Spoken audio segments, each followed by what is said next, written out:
your theater of peace. Today we're talking about trusted adults and just like what that means to anybody. My name is Cori. My name is Nika. My name is Ella. My name is Connor. I'm Clay. So today we're going to be tackling the idea of what a trusted adult really means. And for a lot of us, especially in school assemblies, we hear this term trusted adult over and over again. And for me, usually I just tend to roll my eyes because I don't really know what a trusted adult is. And everybody has a different trusted adult. Today we're going to be discussing who that trusted adult can be to you, because it's different for all of us. A trusted adult can be anyone in your life. They don't have to be from your school. Very often they're not. It can be like a parent or anyone in your family or anyone at school. It doesn't have to be a counselor. It can be a teacher or, a principal. Or it can be, like your local doctor, your firefighter, even a therapist would be great. Anyone that you think about when you think, oh, like this is an adult that I can talk to and I won't feel judged. Yeah. And I think that definitely trusted individual might be a little bit of a better term to use because it oftentimes is a peer. Those are usually the people you're closest to. And honestly, sometimes you might not even know the person that well, but there's like just kind of an aura there and you kind of just feel like, hey, I'm like safe with you guys. Like it just kind of makes sense to talk to them. So I think that yes, there's going to be a fear factor when coming up to someone and being like, hey, I need help with this, like I'm telling you about something, I'm being vulnerable and I'm opening up. Trust your gut, and if something feels wrong or if you are talking to them and suddenly feel like maybe this was the wrong person, there's always like a way you can back out of it, like share less, wrap it up quickly. Just like trust your gut.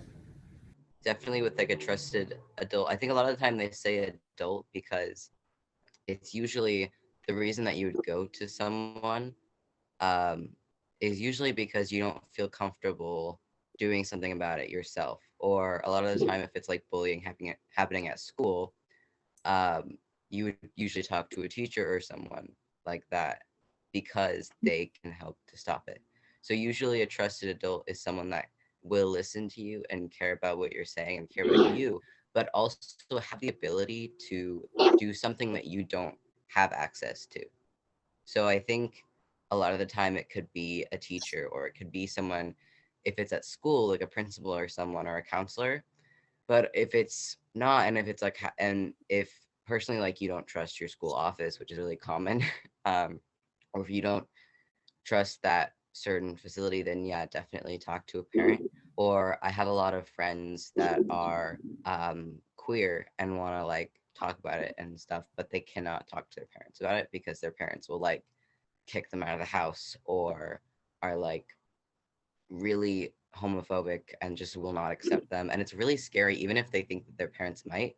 It's terrifying. Like it's super scary. And my parents are really vocal about being allies and about like caring about that. And so like I think someone mentioned like parent of a friend can be a really good resource, because my mom has like made it clear to all of my friends that like she's someone that they can definitely come to.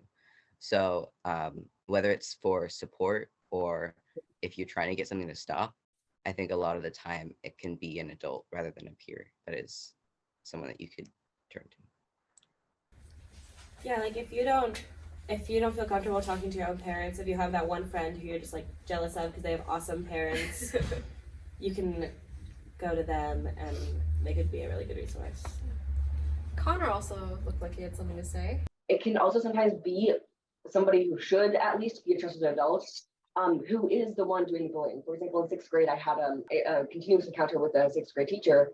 And so in that case, I couldn't go to that teacher, obviously, because he was the one who was enacting harmful behavior. And so in that case, I had to find other people.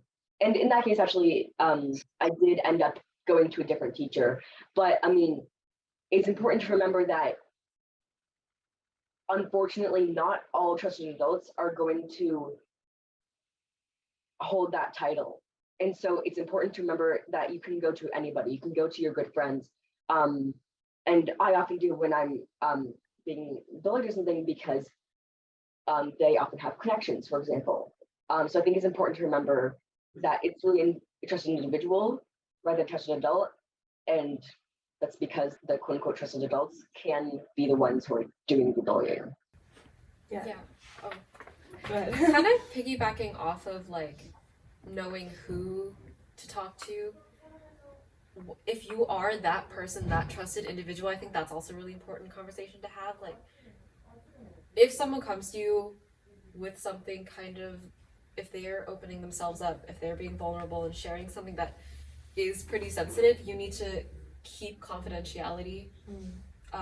So I think it's just important to understand what it means to be a trusted individual and knowing what to do with the information that you've been given, the information that someone is like intentionally shared with you, and just being careful, I think, to avoid more pain or conflict. Yeah, another thing about that is if you are a young person and your friend or peer comes to you with something and you're not an adult and you don't have the connections the teachers do, whenever possible, if you think that you have to pass on that information to someone else for whatever reason, get that person's consent before you do so.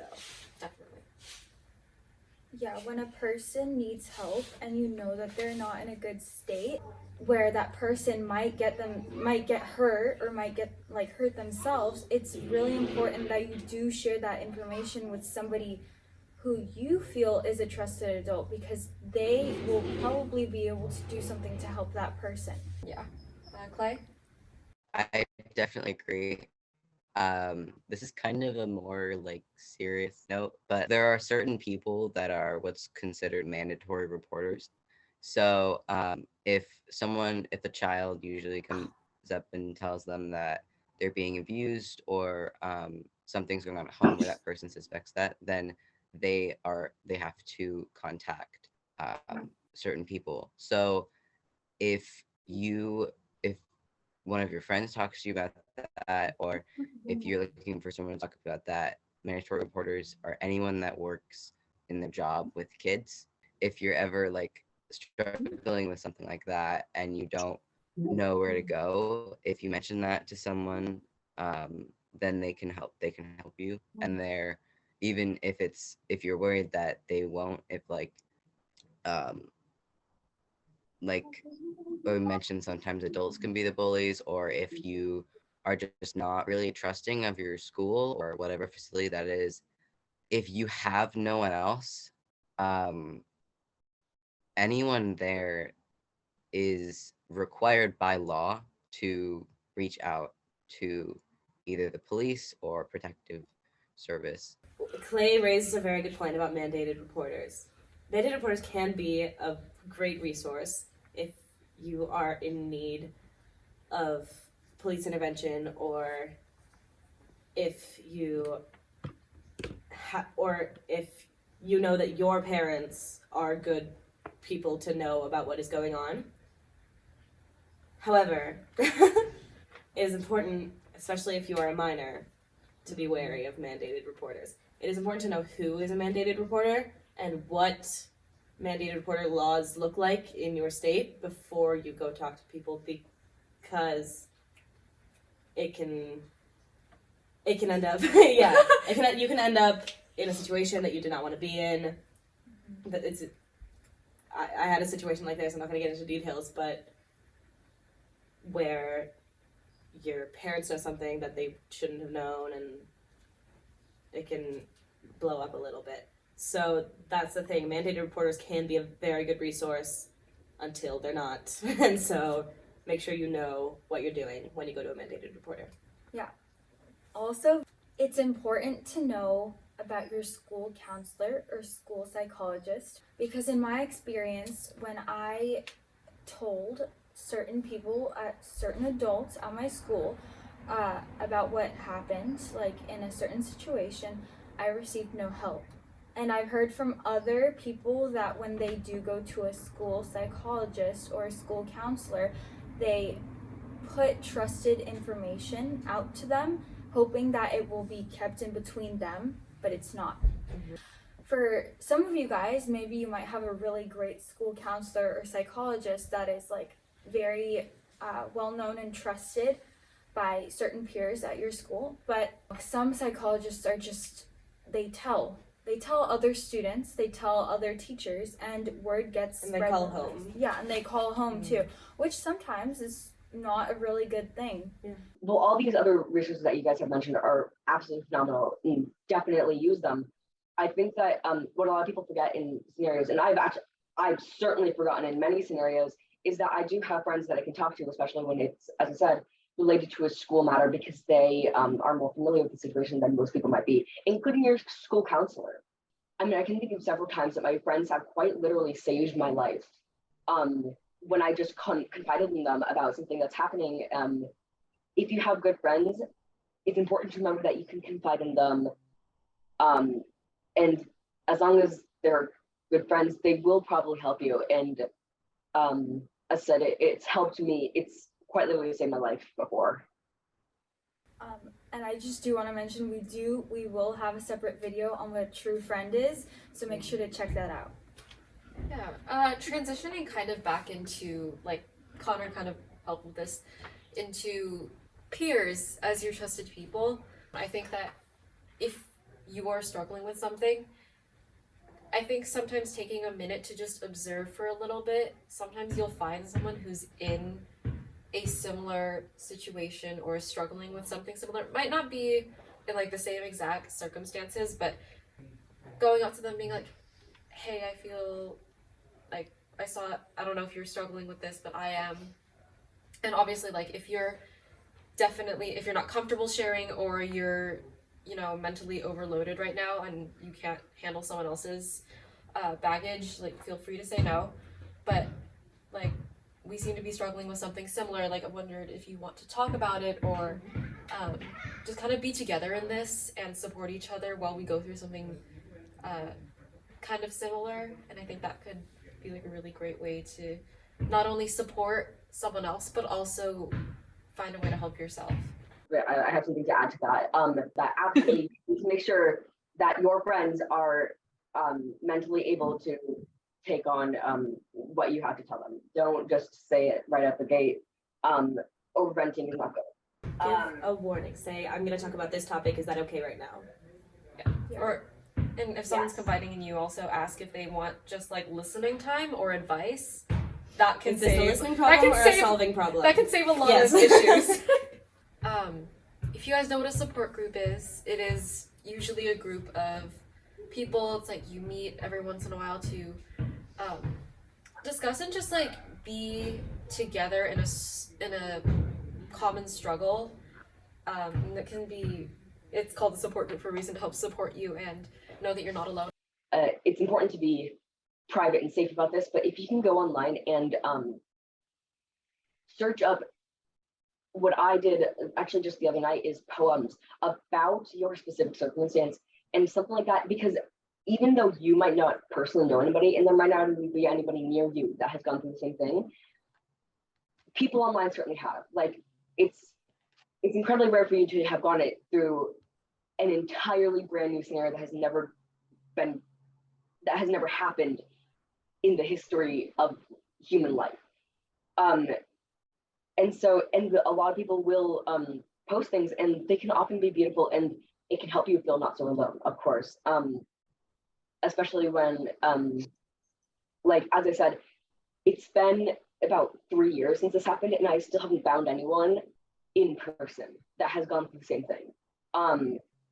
And so when I find good resources online, of course, because there can be some damaging resources, which is important to avoid, of course, it can really help you. If you want to find people in your area who are struggling with similar things, a good place to look is if you have any identities, like if you're if you have identity. If you have identities, if you are LGBTQ, or if you follow a certain religion, that,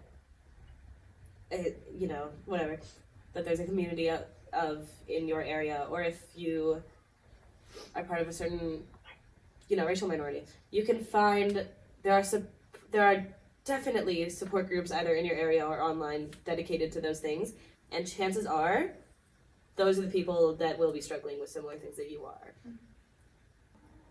Also, I do want to point out that a lot of times young people like to go to their friends for help because that's who they think that they can trust the most.